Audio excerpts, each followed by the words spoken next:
You're a writer. I'm a publisher. I'm a book coach. You've got questions. I've got answers. I'm Elizabeth Ann Atkins, co-creator of Two Sisters Writing and Publishing, also known as America's Book Coach. I have written and published 50 books. We're celebrating the release of our 50th book in 8 years here at Two Sisters Writing and Publishing, where we specialize in books by diverse voices and especially against the odds success stories.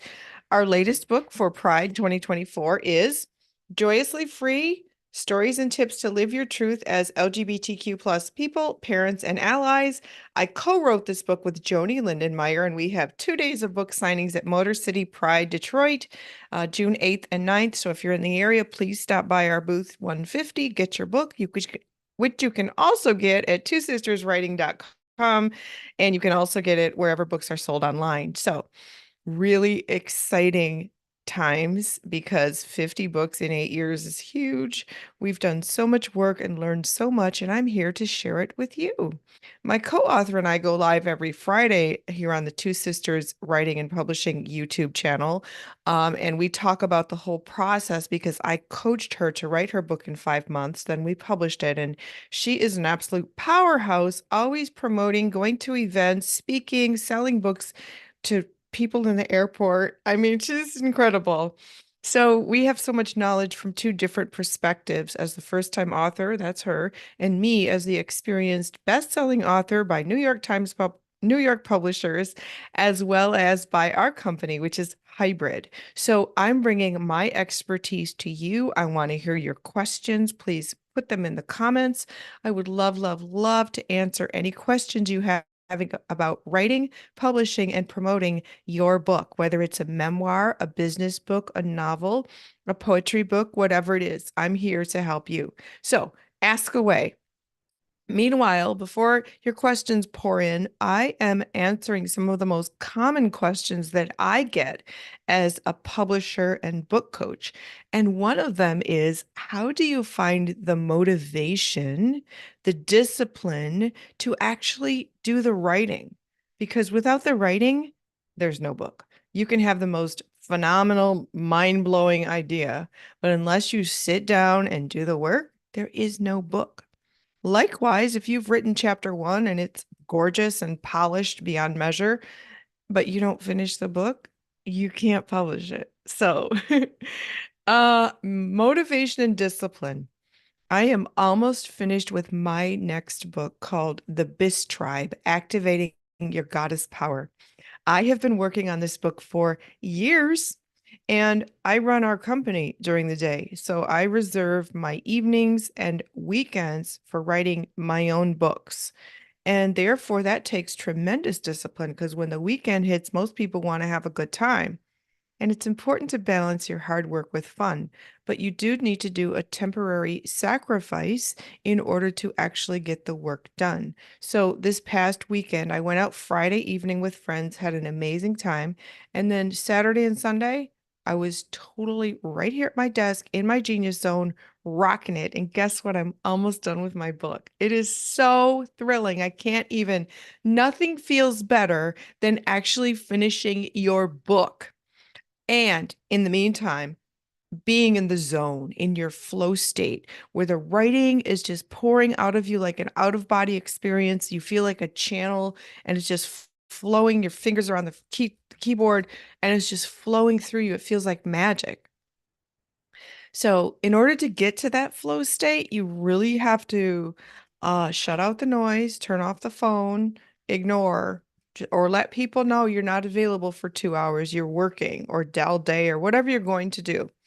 And also figure out in your schedule when you can commit that time, whether it's early, late, when your brain is at its greatest capacity to get you in your genius zone.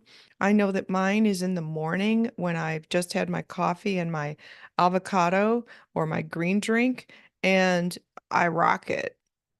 Like I fiercely protect that time because once those hours of my supercharged brain energy are over, they're over for the day until the next morning.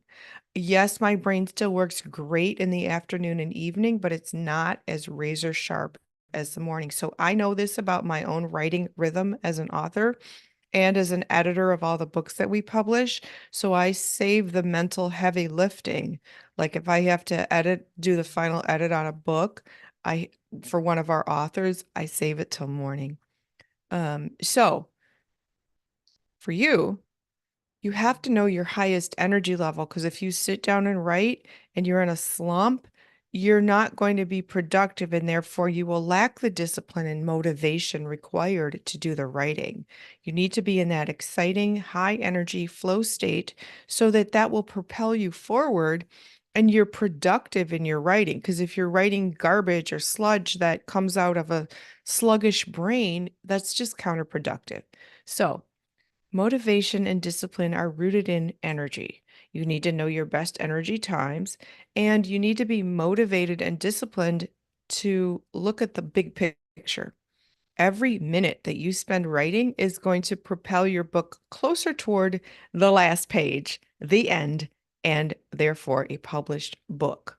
So keep thinking about the end goal, but stay in the moment to really, really rock it because when you're in it, it is so exciting. It's thrilling, thrilling, thrilling. So, another big question that I get is what sensitive content should you include in your book? That could be revealing very personal information.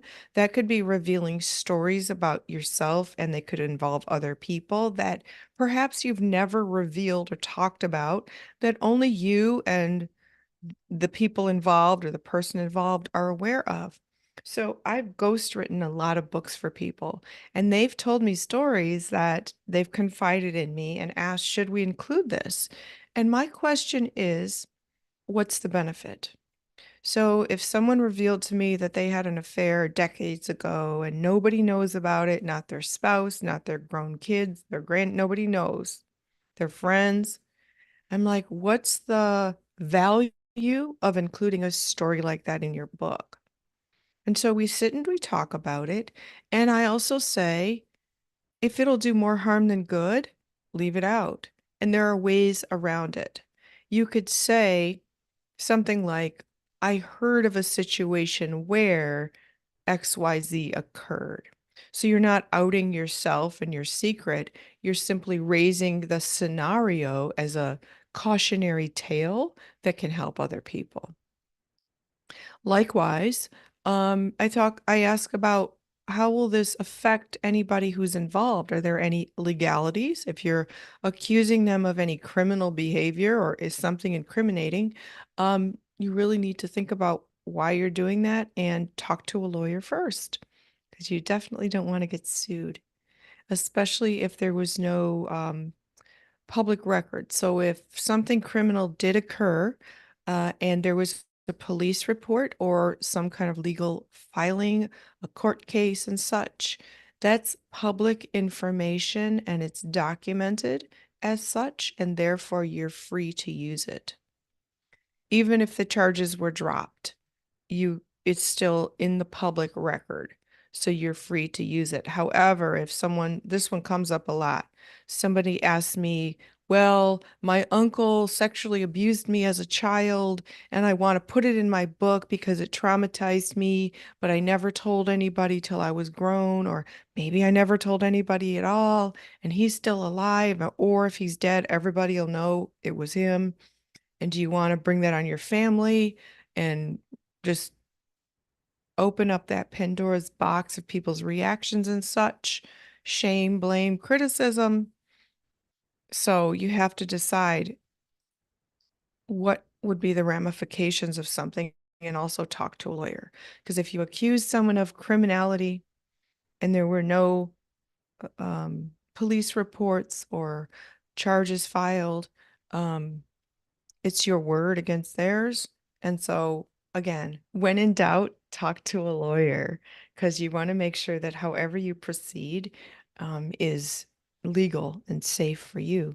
So, one way around this is to write a fictional account of your life so that you can create a fictional story with the traumas that you experienced with and change the setting, change the characteristics of the people. And so nobody will be able to identify the people, but you're still raising the issue, the dynamic, the trauma in a story that will engage people, teach them, inspire them, warn them. So there's lots of ways around it. So the question again is, how do you write about secret things? So sometimes when you're writing your memoir, when the story is just gushing out and you get in that flow state and you're just writing, okay, this happened to me, this happened to me, this affected me, this is important. But then you have to stop and think, do I really want to reveal this information to the public? And so I personally have done this lots of times where I'll be in the flow state, all this stuff will just come pouring out. And then you go back with a more sober perspective and say, do I really want people to know this about me? How will it affect my family, my business reputation, my relationships, my whatever? Decide if it's worth it. What is the value of including that item in your book? That's really, really important. And what is the image that you want to project with your book? So, for example, this book, Joyously Free, I'm an ally. Here at Two Sisters Writing and Publishing, we publish diverse books. That's our brand. That's what we specialize in. Joni is a lesbian, so she's writing from the perspective of having been with a woman for 40 years who she eventually married, and that was her lifestyle, not lifestyle, that was her life and her experience. And so she writes from that perspective. And I take my journalistic background and my perspective as an ally to provide resources, guidance, tips, stories, observations, and information that can help this self-help book be a really powerful tool for anybody who needs it. And therefore, you have to think about what is your role in the book. Is it your life story? Is it your memoir? Is it a business book where you share your perspective and experience that shows how you are qualified to be the expert on this topic? Really important. So you need to do sort of a self-study before you start writing so you understand what you should or should not include. Because if it's a business book and you're sharing your expertise, great, but you don't want to share anything too personal that's not really relevant or anybody's business in the professional realm that you operate in. When you write your memoir, you can have a whole lot more freedom, and you decide. You get to decide. So that's another thing. People always ask, should I include this? Should I add that? Should I do this? And I always say, it's your book. You can do whatever you want in your book. And that's the beauty. You have that freedom. Now, if you're writing a memoir, the difference between a memoir and an autobiography, this is a big question I get. An autobiography is everything from A to Z, birth to death or birth to your current state. A memoir is more focused on some themes. So my memoir, God's Answer is No, Lessons from a Spiritual Life. I picked some themes. My spiritual awakening, um, my issues with race and identity as a multiracial woman who looks white to most people. My issues that I dealt with food and fat for so many years until finally really conquering those demons and feeling better about myself than I've ever felt in my life. I'm a certified fitness trainer. I work out like a monster and I feel amazing. And I'm on autopilot with my super healthy eating regimen. That's sort of like Mediterranean meets keto. I don't like all the labels, but if you have to describe, it's a Mediterranean diet with keto, super low carb. And I feel phenomenal. So, uh, I focused on those themes and I wove them in as the tapestry of my story. And there's many other themes in my life that I'll save for future memoirs, but it's really cool when you have these threads, these major threads through your story, and all the stories sort of weave it, the themes weave through each of the stories, and it just comes out beautifully. And it creates this cohesion in your storytelling that your readers will really, really love. And so that's the difference between an autobiography, which is pretty much everything, and your memoir, which is focused on certain themes in your life that you want to showcase. Now, which should you do? It's up to you. It's up to you. I think everybody should write a book because it's your story, and most people's stories don't get written until they're dead and someone is writing their obituary. Therefore, you should take matters into your own hands, write your story, and share it with your family. Many of our authors never want to publish in a global platform that we publish on, which puts your book on Amazon, Barnes& and Noble, Apple Books, and 40,000 retailers around the world that are part of our publishing platform, Ingram Spark. They just want to publish their book for their families to preserve their legacy for them. And other people want to write their book to preserve their legacy as a teaching tool for others. So it's your choice and you decide. And it's when you have that freedom and that creative vision of your own, you can rock the world with your book. So you just have to like let it rip and do your thing. So another huge question I get is, should you publish with a big New York publisher? Should you self-publish on Amazon? Should you go with a hybrid publisher like us? So my answer is a couple things. It depends on your budget and it depends on your network. So if you have a huge following on social media, then you'll be very attractive to a traditional publisher like Simon and Schuster or Random House. They want to know that you have the platform to sell books. Because the bottom line is, if they write a big check to you to purchase the rights to publish your book, they want to make sure they can sell the books, earn back their investment in you, and cultivate future books with you.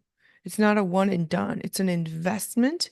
And they want to know that you've already done the work to build a following, whether that's social media followers, maybe you're a speaker with you speak nationwide with audiences everywhere. They want to see that so that when you announce you're publishing your book, or they are, people will buy it right away. So that's one factor. If you're an unknown with no network or very small following, yes, sometimes things do happen where you just happen to be sitting next to an editor on an airplane and tell them your idea for your first book and you get $1 million deal. That has happened. It's very unlikely. So another thing is, if you want to publish with the big publishers, you have to get a literary agent, and they too are looking to see if you have a following, an audience that you can automatically sell books to. So those are two big, big factors. Another factor is your budget. So people pay us to provide all the services of publishing.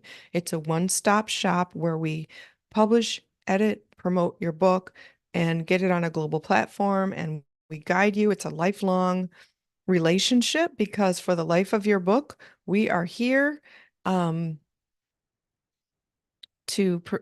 pay your royalties and help you promote and do all the things that help you be a successful author.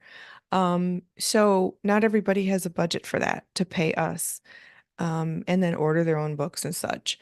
So if you don't have a budget, then the cheapest, fastest way to publish your book is on Amazon KDP, Kindle Direct Publishing. And that is where you take everything into your own hands. You do everything. And again, it's the cheapest, fastest way to go. There's a big learning curve, but there's lots of people out there on videos and such that can give you a free tutorial on how to do it. Highly, highly, highly recommend, if you go that route, please hire a professional editor. Please hire a professional editor to edit your book. You need to make sure your punctuation is immaculate. You need to make sure that your grammar is perfect. You need to make sure that you're not redundant. A lot of times, if nobody else reads your book through a professional lens, you could have things that mean one thing when you write it, but are interpreted another way that could even be offensive to some.